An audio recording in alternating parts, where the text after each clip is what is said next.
سلامونه دوستانو، ستړي مشئ. الله دې وکړي چې روغ به وئ راته.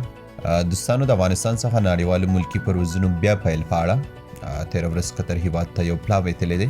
نو غواړم چې نننۍ ویډیو کې همدې باره کې معلومات درکړم چې دغه پلاوي کې کم کسان شامل دي، هلته به د کم هېواد کسانو سره وګوري چې افغانستان ته بیا نړیوال ملکي پروازونه بېرته پیل کړي. نو هیله لرم چې تر پایه پورې مې ملتیا وکړئ.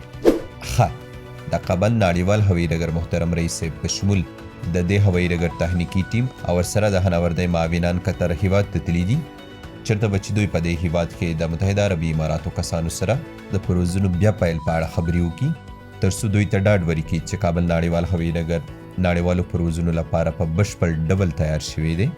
نو تاسو کولی شئ چې خپل پروازونه بېرته پیل کړئ. د هغې تر څنګ که په دې برخه کې کوم قراردادونه کېدل، نو دوی به دغه قراردادونه په افغانستان کې امضا کوي. داسې ویل کېږي چې په نږدې ورځو کې به د متحده عربي اماراتو ځینې هوایي شرکتونو تخنیکي ټیم د کابل نړیوال هوایي ډګر څخه لیدنه وکړي. دوی به وګوري چې کابل نړیوال هوایي ډګر په نړیوالو شرایطو برابر دی او که نه.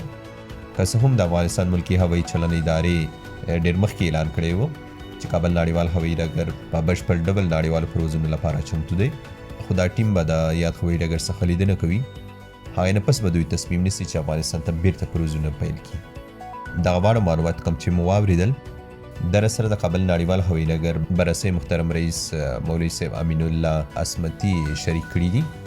د ده په وینا چې د معلومات باید خپل مصفحې ورونو سره شریک شي، تر څو چې د دوی پروازونو په اړه کوم ستونزو سره مخامخ دي دې برخه کې څه نه څه تسلي وشي. بل خوا ماته د تېرې ورځې راهیسې زیات شمېر هېوادوال د ځینو پوسټونو سکرین شاټونه رالیږي، کوم چې په هغې کې لیکل شوي دي چې راتلونکې اونۍ کې به د کابل څخه متحده عربي اماراتو ته پروازونه بېرته پیل شي. نو دوستانو، دغه خبره تر اوسه پورې زه په الحال نه تاییدومه، ولې چې د پروازونو بیا پیل په اړه داسې څه ما نه دي اورېدلي.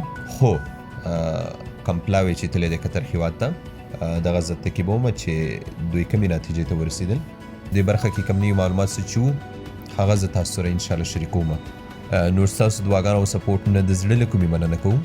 ښه او آباد اوسئ.